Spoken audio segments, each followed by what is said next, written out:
From Central Indiana's #1 news source, this is Fox 59 Tonight.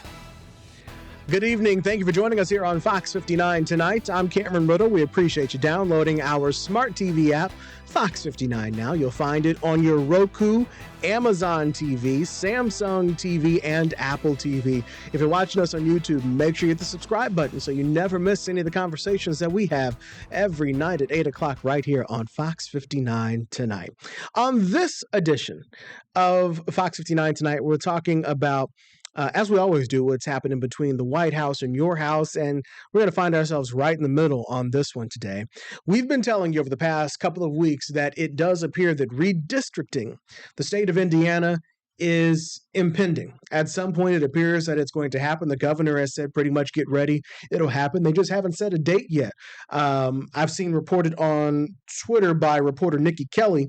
I'll give her credit, full credit for this, but she was just tweeting that it looks like Vice President J.D. Vance will be making another visit to Indiana at some point this week with the goal, again, of talking about redistricting, what that plan will look like. As we've been telling you, this is something that happens on both sides. Republicans do it when they're in charge. Democrats do it when they're in charge. But redistricting usually happens every 10 years after a census, when we look at the data, see who lives where, and then you try to make your representatives and services match that demographic. The problem here is that it's not time to redistrict. It's not time for a census. We are doing this prematurely. And a lot of times in politics, we hear from politicians who talk around the idea, hint at the idea, but this time our politicians have been very clear, including the President of the United States, who says he wants states to redraw their maps so that he has more seats. He says he is entitled to have more representation in the House of Representatives, and maybe and life would be easier to get the things that he wants to get done passed. So you're hearing states like California say, fine, Texas, if you redistrict down there with all your Republicans, we'll redistrict and we'll give the Democrats more seats. But then you've also heard other states like Missouri in the mix, and now Indiana in the mix. And a lot of you would say, why are we redistricting a deep red Indiana? Well, I think if you're going to redistrict, that means something is in jeopardy, meaning maybe it's not as red as people think. We'll get into that data and what an organization called Recenter Indiana is trying to do and to make you aware of on this very effort. Because if you ask some, if you redistrict, on one hand, it will be great for Republicans. That's assuming Democrats don't vote.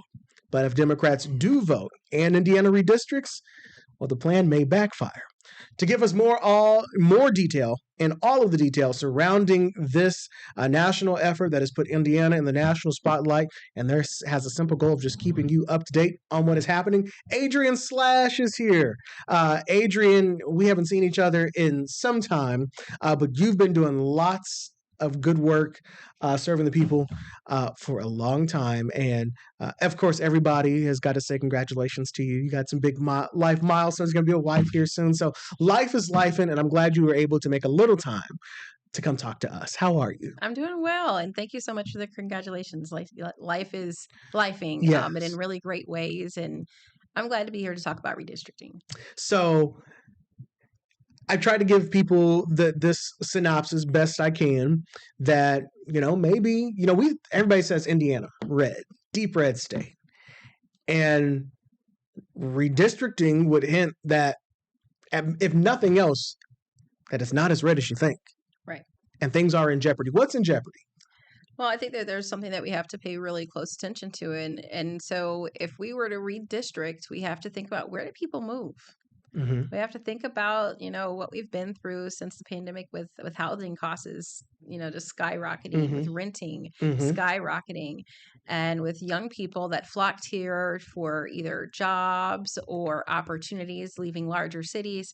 Our net into the city is likely more blue than our net out, mm-hmm. Being, red. So it's a mm-hmm. very interesting thing to consider, but also thinking about where our emerging generations that are able to vote, where they actually live now. Mm-hmm.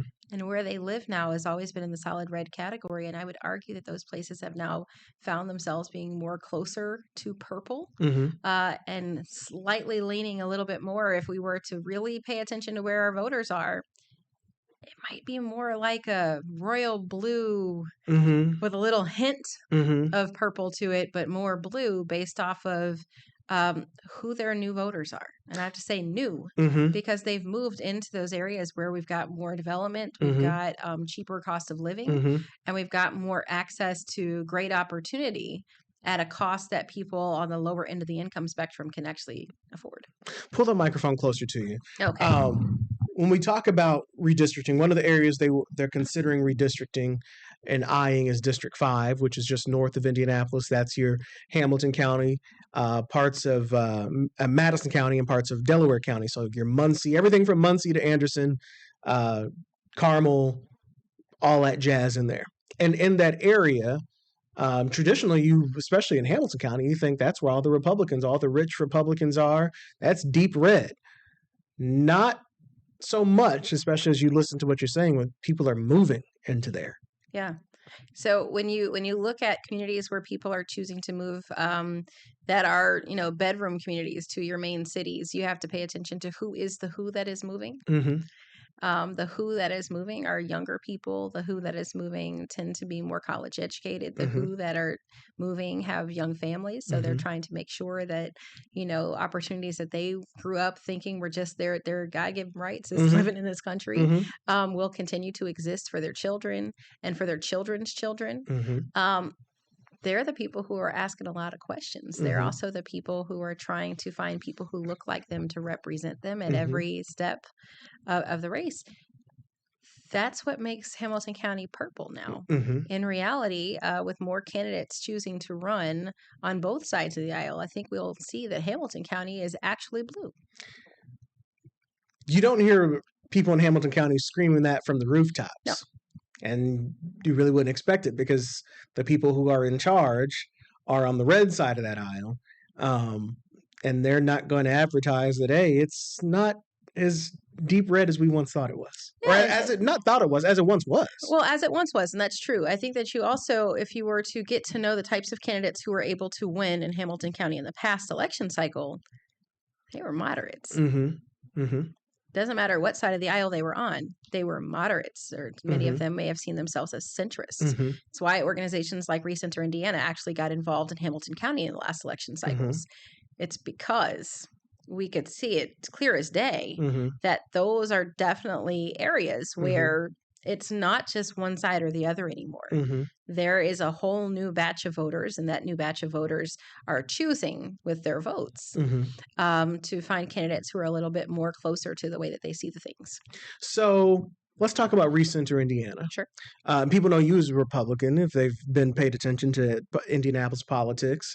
Redistricting Indiana is a nonpartisan organization that is just working now to educate people about what is happening. Is that because the party that the Republican Party of 5-10 years ago is gone? Yeah, I think that there are a lot of establishment Republicans or lifelong Republicans who are now looking and saying, wait a minute, what happened to fiscal conservatism? What happened to limited government? What happened to the basic principles that kind of set the party apart in so many different ways? And it's not there. So when you look at things that are in the vein of limited government, that's less overreach. Right now, we got a lot of overreach. If you're looking at, even fiscal conservatism doesn't mean creating economic hardship on other people. It means that, maintaining what people need while not overspending on things that maybe people could contribute to. Those are two completely different things. Right now, we're kind of killing a safety net, and it's going to come home to kind of get us in a little bit. So I think for Recenter Indiana, we really just want to remind our elected officials that it's important that they center on the issues that matter to people. Stop being so partisan and work and focus more on the people who elected you. Now, we've seen and we've talked since we've been here about the Republicans going further extreme and not looking like their former selves, Mm-hmm. is the same, or what is happening on the Democrat side? Because I have my own theory. Yeah. But what's happening on the Democrat side? Well, I'm not inside the House, Mhm. but one thing that I can see from outside of the House is while one goes to the extreme, the other kind of goes to the extreme to counteract it. Mhm. And then the people who are in the middle looking to work together, which is what our democracy was stood up for, Mhm. kind of get like the short end of the stick because they're working together, which is Mhm. what all Americans and specifically all voters should get excited about. Mhm. At Recenter, we really hope to see more collaboration in the middle and less moving to the outskirts. But as you move to the outskirts, you start fighting fire with fire in some ways, and it doesn't necessarily help. Centering on the issues and centering on the people and the policies that impact the people in the localist, like the most local ways, Mhm. is truly what makes American government great. And in Indiana, it's actually been something that we've done so well over the Mhm. years. Mhm. It's kind of hard to watch where we are right now. So I feel that Democrats in Indiana, like I don't know who's in leadership. I'm not seeing the um, action on what you're saying as potential wins out there for them. Maybe I'm just looking in the wrong places, but I just feel like people think that Indiana is just so red and everything is so locked in that they don't even try. And that is both on the political side, and then therefore the voters start to feel like, well, if I can never get a candidate in there that is going to represent what I want, why bother showing up? Yeah. And then if you don't show up, the other side wins. Yeah, there's a huge strategy to what it looks like to field candidates. And parties, for the most part, have always done things in a very traditional kind of a way. Like they might even have a line. They may even have a secession plan in mind, or at least party leaders have a tendency to do that. Both parties have training programs, which is great. Oftentimes, politics today have made their way into this really nasty space, and people don't want to even bother with it. The good thing that I can say about Central Indiana in particular and the state of Indiana as a whole is those training programs are producing some amazing people. It will take them actually being activated and able to run authentically for us to reap the benefits of their candidacies. And so you've got organizations like Recenter Indiana and some of our collaborative peers who are doing everything possible to get them the information that they need so that they can run races that are based on what people would like to hear and see from them. We've got the opportunity also to help with an independent infrastructure. Candidates require a lot of different things to actually get on a ballot, and having an independent infrastructure or having mechanisms in place to actually help candidates who are centered on the issues and on the people and trying to make where we live a greater place need to have sources to tap into, so that when they do become candidates, they can do well. And then we also hope that we're able to, by getting out good data, that we can turn down some of that rhetoric that allows people to run in a way where they're able to say things like, yes, I'm running against this person, but we both agree on X, Y, and Z. Yes, we are coming from two different angles of how we would approach this problem, but we agree it's a problem. That's better for Hoosier voters, is when they can meet in the middle. And organizations like ours are trying our best to get them the data, trying our best to get them the issues, and trying our best to urge them to focus on people.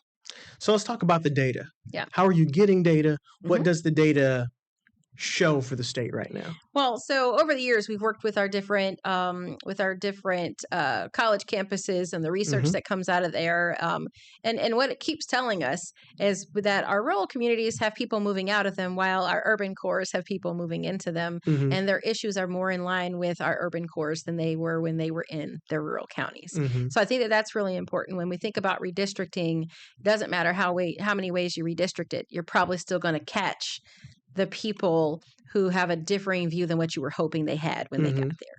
So that's one thing. The other thing that we're doing is for the first time ever, Recenter has been able to receive a grant, and that wonderful grant has allowed us to establish a young adult non-voter survey. Okay. So we are people who are probably paying attention and will soon be voting. They will. No, when we say young, we're talking 18 to 34. These folks didn't participate the last time. Okay. These are likely your turned off voters. These are likely your folks who are like, yeah, I don't see any reason for that. They may even be turned off by previous gerrymandering, right? Like, I voted here, but how I feel does not align with my parents' parents, their friends, and people who think differently than me. Very good. And so we are trying to capture the group of people that we believe that if candidates were to speak to their issues and their needs, they would actually show up. And that would be the difference when it comes to electoral politics moving forward. And even if you redistrict, if we were able to activate that body, it wouldn't matter.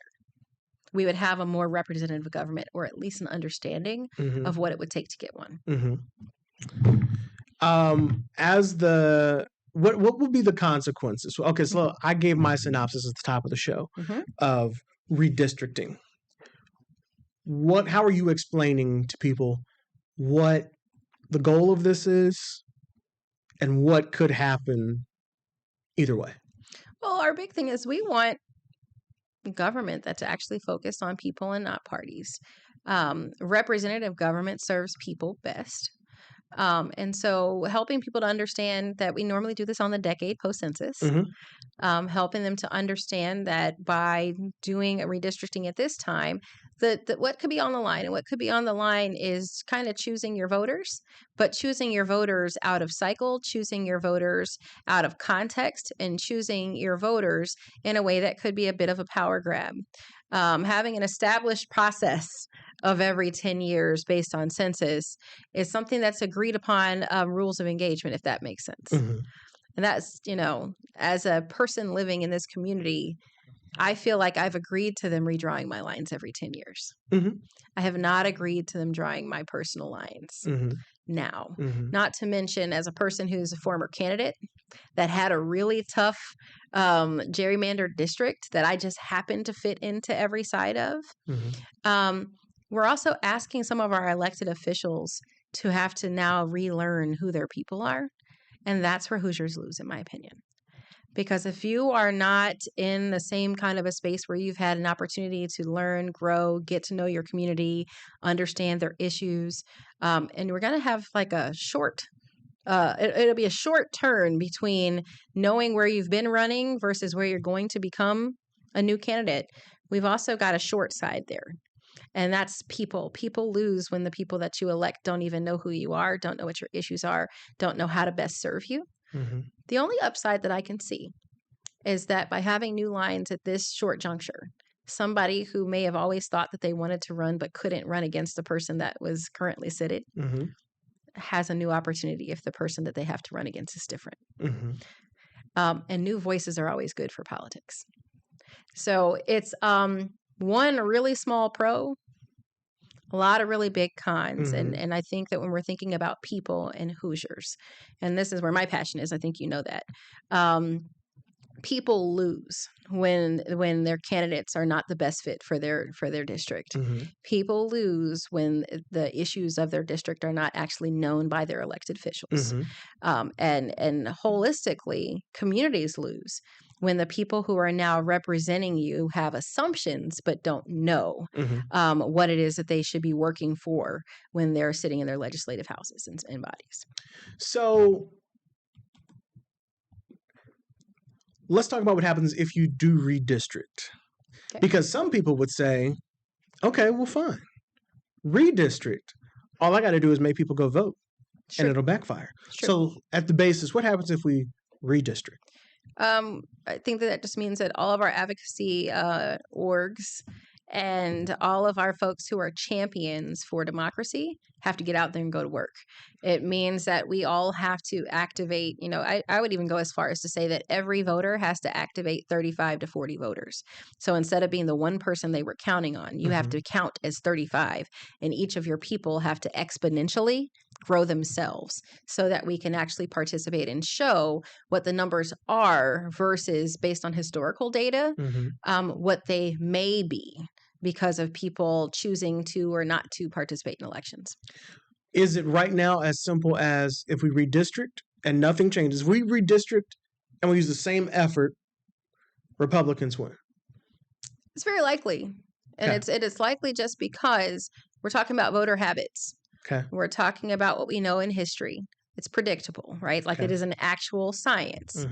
The thing that has made, the elections of our lifetime different has been mobilizing and activating voters that don't traditionally participate in electoral politics. Get out the vote. Yes. If you redistrict and then all those organizations activate, I don't even think you have to get into if they're progressive organizations or conservative organizations. What I'm hearing, the math is just there, that if the people who live there, if just you redistrict and more people vote from both sides, that color is going to turn purple. Very likely purple. So you have to think back to the first Obama election. So it's a gamble. Yeah, think back to the first Obama election. You have a truly inspiring candidate. That truly inspiring candidate literally mobilized the entire state of Indiana. Which turned blue. But also we elected a Republican governor at the same time. We are split ticket voters when our electorate is activated. I love that for Indiana. Because that means that we're paying attention to what's out there. And when we go and when we are activated, we will do what's best to get a representative government, which anyone who geeks out about, who we are as a nation and in democracy, we should get super excited that Indiana has the capacity to do it, has done it more than once, and we know what that looks like. Oh, wait, that would have been my man, Mitch. Yeah. And who was he running for? Who was he running against? That wasn't Woody Myers yet. Woody Myers. No, it wasn't Woody Myers yet. I can't recall. But Woody Myers would have, I think, was 12. Yes, you are correct. So I'm not sure, but I have to go back and see. But it's an exciting thing to look at who we are as a state. Yeah. We can do it, and at that time, our numbers didn't look anything like they look today. And people say, well, 08, Obama, that was a fluke. Wasn't a fluke. I think that's what happens when you have truly inspiring leadership and you have people who are saying, get out here and do this. I actually think for the state of Indiana that day, we chose the best representative government we could for us in so many ways. So is it if you do no work, if these organizations, if you did minimal work, turns purple, if you redistrict. If you purple around the urban cores, for sure. I think that there's still a lot to do to help to understand what our rural communities actually look like. And I think that based off of, something that's kind of out of scope for this conversation, but what's happening when it comes to our safety net. And when you look at resources, when you look at support systems, when you look at the ways that we have normally supported the farmer, the way that we have normally supported people who are living at or below the poverty line. That is a rural issue as much as it is an urban issue. When we look at women's health, we're also looking at things that are definitely rural issues and urban issues. They've just always been painted as urban issues. Redistricting could help us to understand issues that are tied to losing resources as well. Joe Long Thompson was who ran against Mitch Daniels in 2008. Thank you for doing the research while we're here. Yes, well, I'm surprised that I even remember. I'm surprised that I was even able to remember that it was Woody Myers in 12. And anyway, I guess my knowledge is going somewhere. Yeah, it's being used somehow. Yeah. So that means if you're going to redistrict, the people who would be apprehensive, especially if you're if you're part of the current school of thought of Republicans, if you are hesitant, you're saying, hey, now we could do this, but it's a gamble. We are assuming that the voting patterns are going to stay exactly the same they are now. Yeah, and when you look at it from that perspective, you're also paying attention to disenfranchising voters and how many people can you count out by creating a hurdle. Mm-hmm. You know, that's a political lever. My degree's in political science, so sometimes I actually have to back up to 20 years ago when I was in college, right? Like I have to go back and think about it. You are looking at how many obstacles can you create to keep people out of polling places. And many of Indiana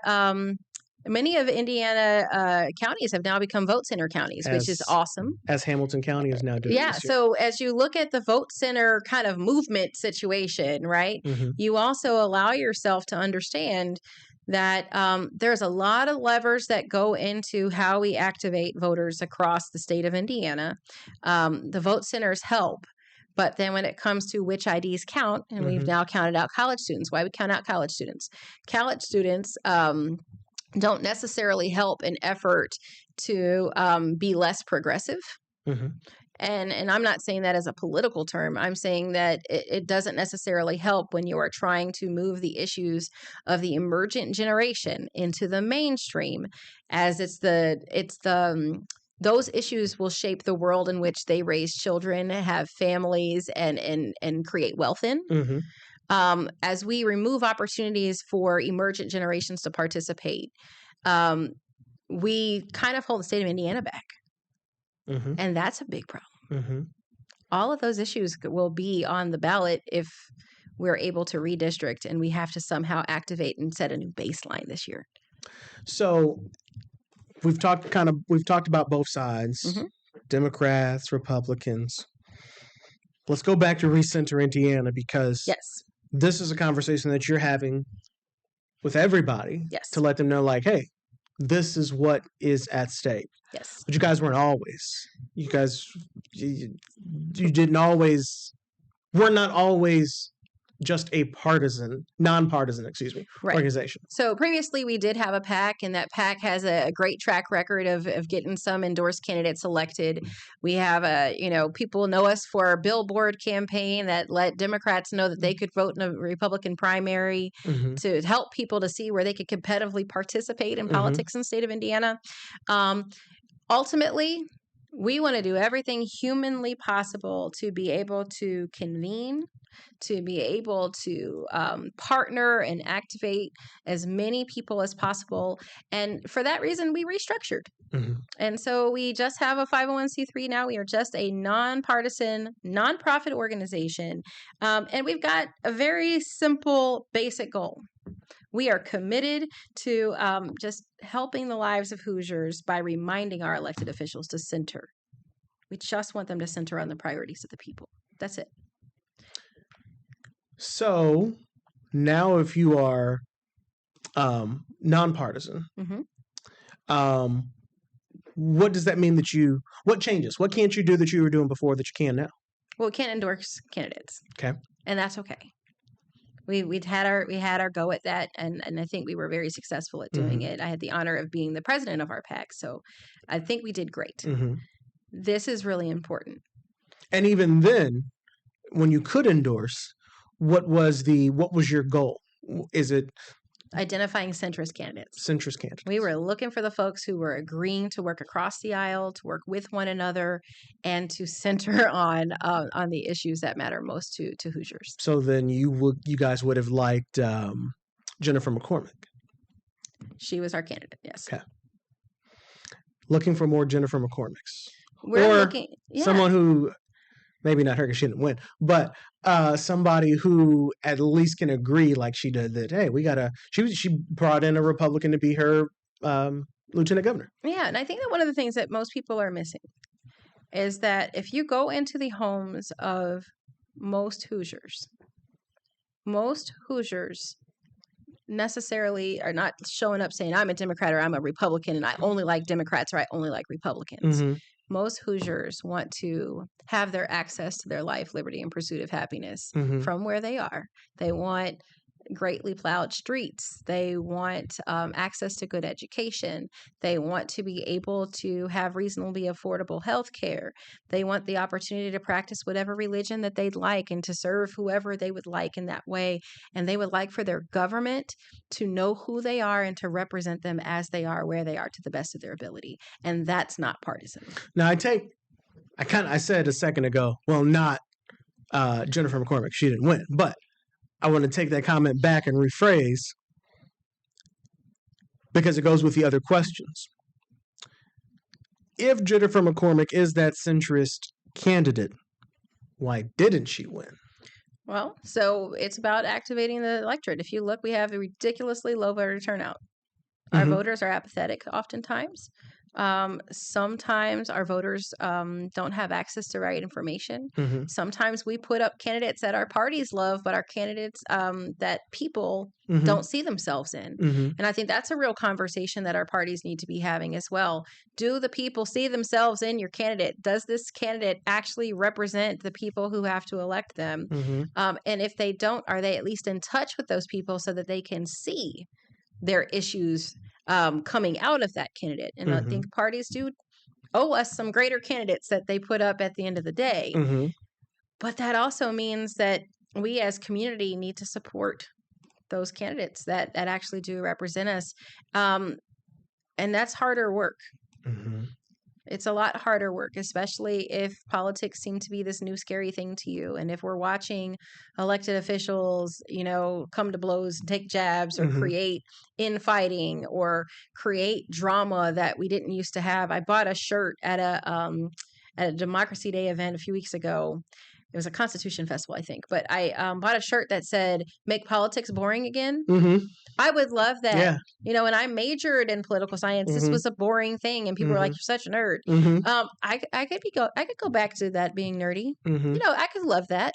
There's something about that I could get really juiced up about. Yeah, whenever there was it was an underrated time in life when every push alert that got to your phone wasn't some kind of life or death, truly political, life-changing alert. We, the millennials, are tired of unprecedented times. Yeah, we've been through a lot. And at this point, we've been living through unprecedented days for over 20 years. And that takes a toll.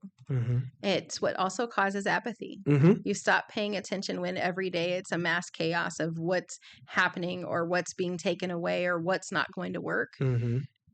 I would love to see candidates that focus on maintaining quality of life and improving quality of life to make this the most desirable nation and truly deserve to have that. Indiana is a really desirable place to live, but we're at risk in so many ways of changing a lot of that stuff that's made us a really desirable place to live.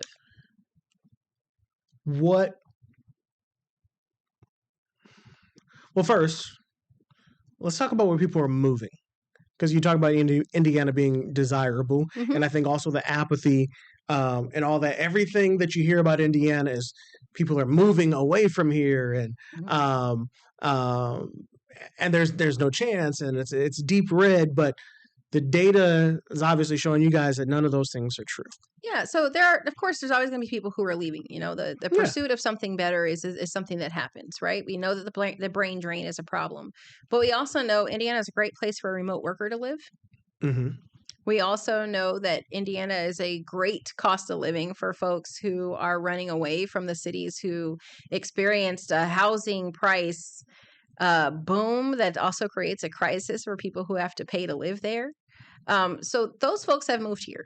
And they like working here. They like living here. They like the worlds that they're able to find here. But those are also new voters, and those are new voices that have to echo throughout what our elections look like. And we've got to be able to capture them. And so when you look at people moving out of your rural spaces, you look at sold farmland even and businesses that come into those. Now you're looking at the people who have to work there. You're looking at, when I was a kid, the suburbs were Carmel, Zionsville, Carmel and Zionsville, right? We now have a boom in Fishers that also creates its own ripple around it. We have a boom in Avon that creates its own ripple. If you've been to the south side of Indianapolis and you keep going, it makes its way closer and closer to Martinsville every single day. Those are the places that have been always viewed as being super duper deep red. But based on what you can afford, based on the quality of life that you're looking for, it's not as red as you think. And of course, and also that means some people are moving out of Indianapolis.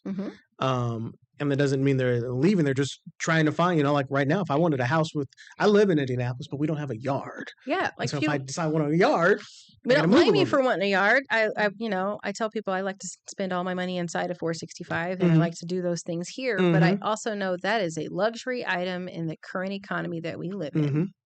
And for most of my generational peers, it's not possible. And for folks even older who are trying to establish themselves in the way that they thought that they could, they're looking at the place where that's best. Like, where does it happen best? And how can, and, maybe it's more like I'm okay with being within 20 minutes of Indianapolis, where for the past, however long, if people said that they lived in Indianapolis, they lived here.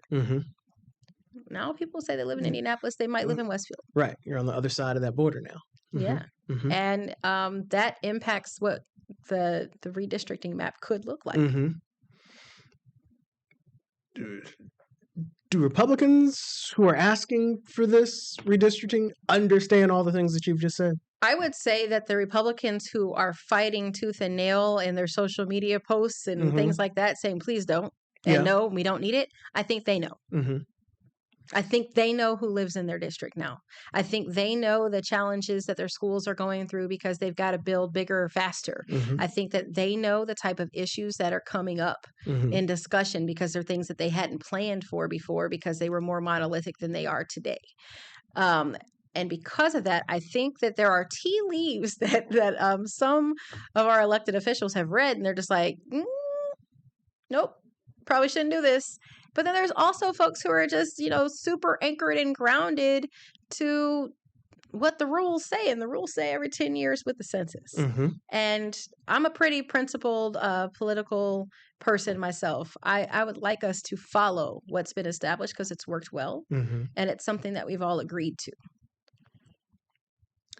What about the Republicans who I've seen who have been fighting on their social media saying, no, no, no, no, no, we should not do this. And then suddenly they say, all right, I'm on board. That's politics, right? Like, that's politics. It's what we see.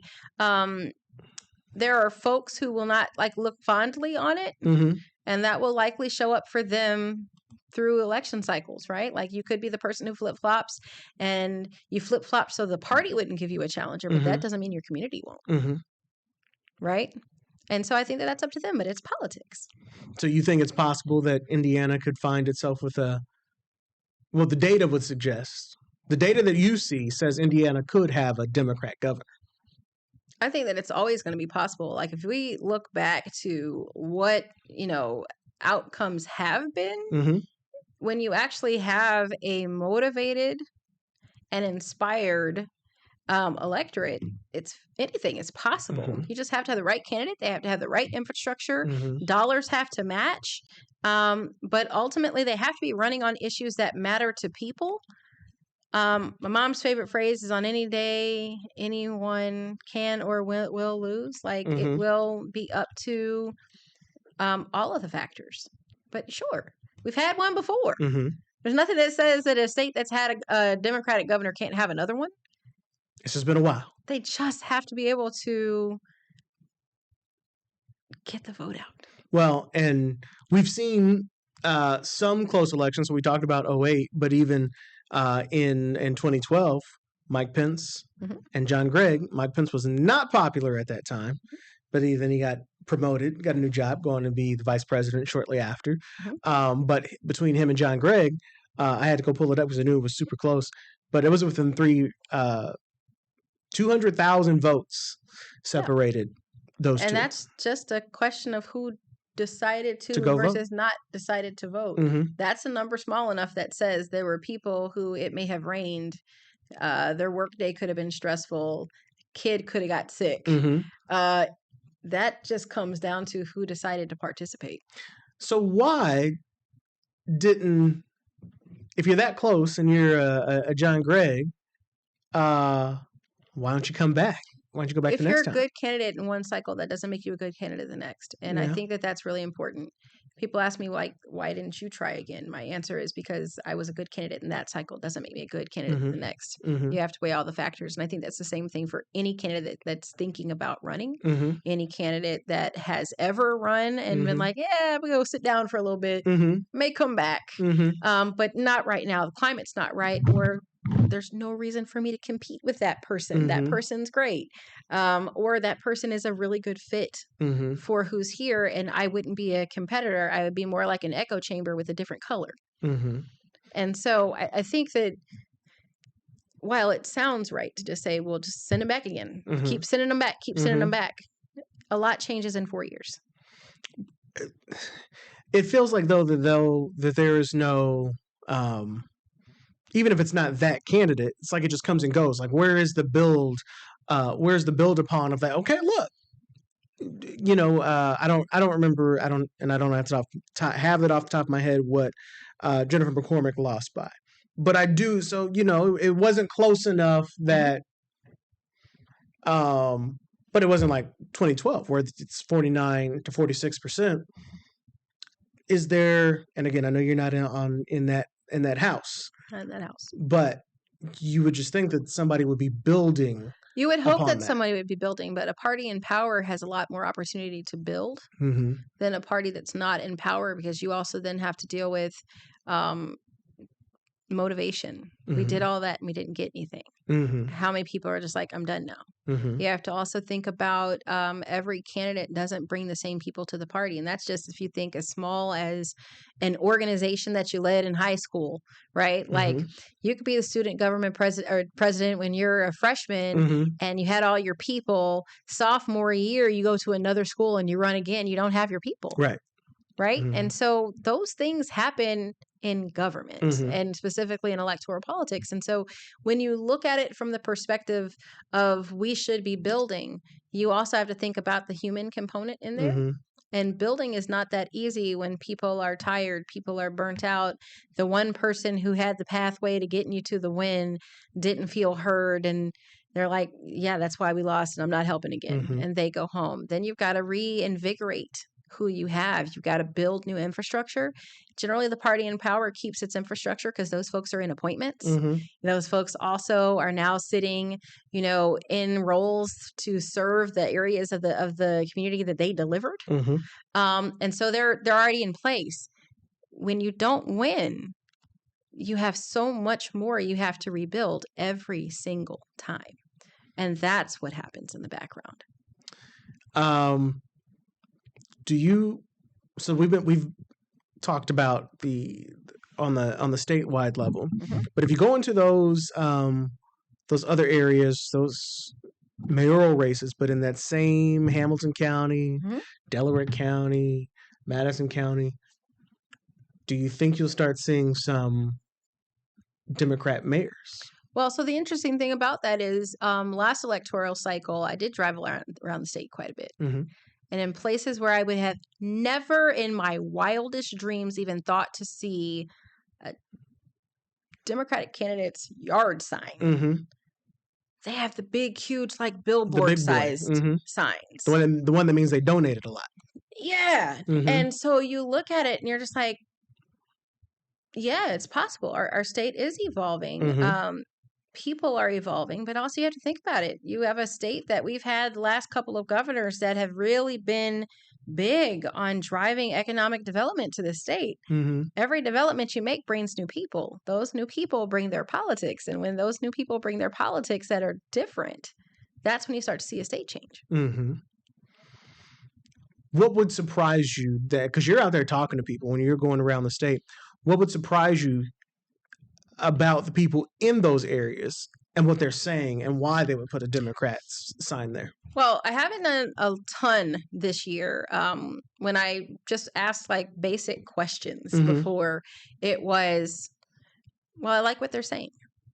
And that's what actually gives Redistricting Indiana the whole value proposition of we are asking and encouraging these candidates to align with what the people are looking for, because if a voter likes what a candidate is saying, they're likely to vote for you. But if they like what you're saying, that means that you are in agreement with what they want or need out of their elected official. And so I think that as we move forward in coming political cycles, the candidates who are in line with what people are hoping to hear them say, hopefully they're willing to do what it is they're saying too, right? Like there's a conversion rate between what I said I was going to do and what I'm going to do. Mm-hmm. But it will be more in line with what people are asking for them to do. And right now we have extremely partisan politics where they're just doing what the party tells them to do. Mm-hmm. And that is in such disconnect with what people want that it's a turnoff. And when it's turned off for people who are voting, that's when they don't show up. What party, we're just about out of time, but what party is that? Who's got more to lose with redistricting? I would say the party in power. Okay.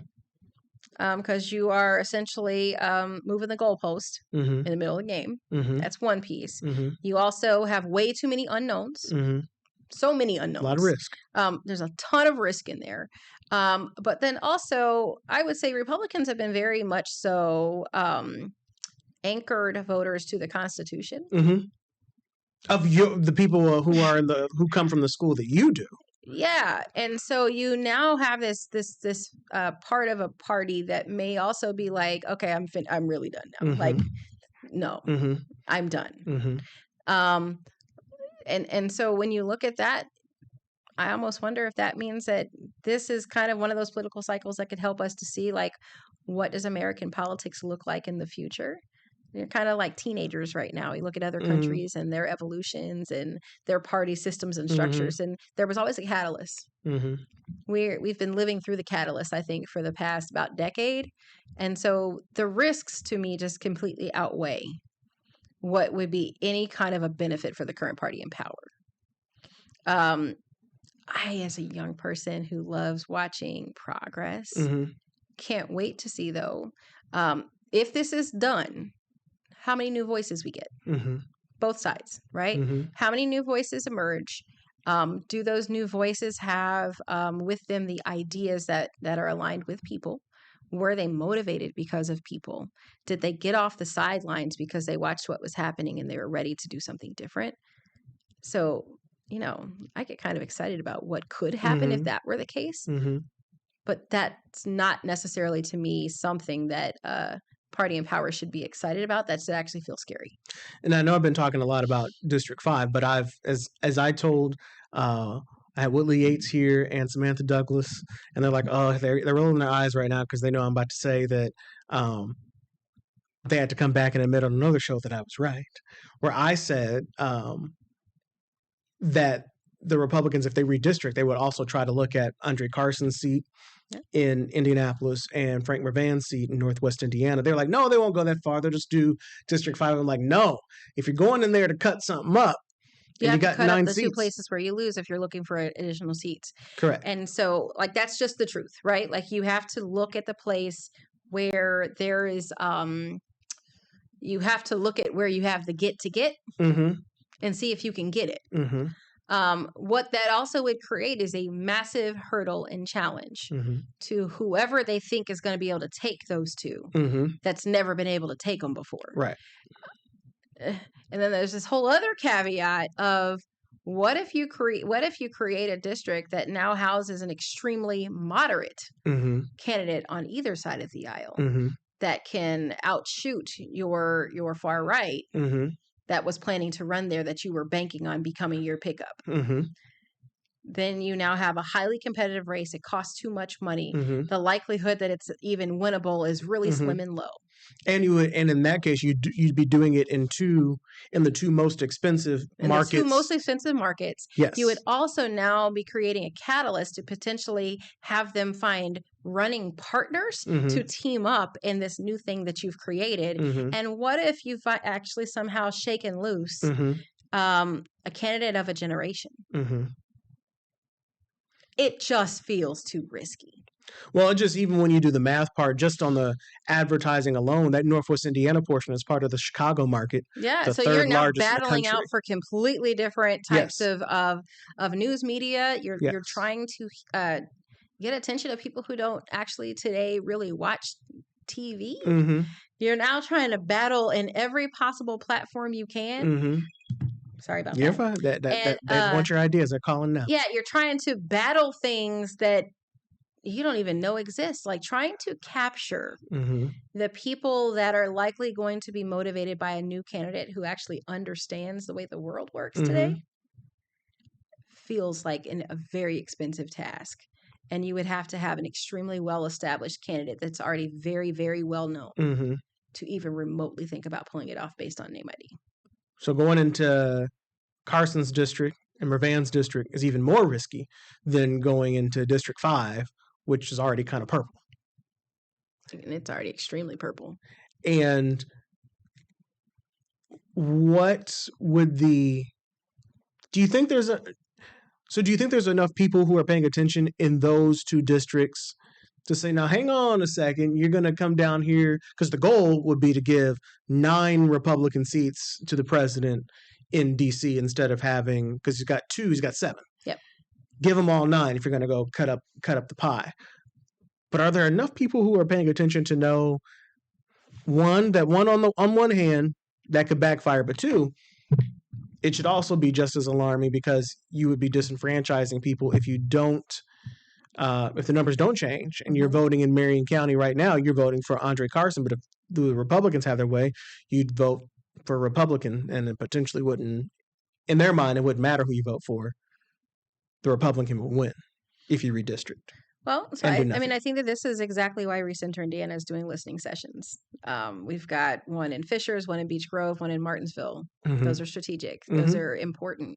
We are also bringing with us Dr. Laura Wilson from University of Indianapolis to help frame the conversation so they can understand what redistricting truly means, what it could mean on the lower level.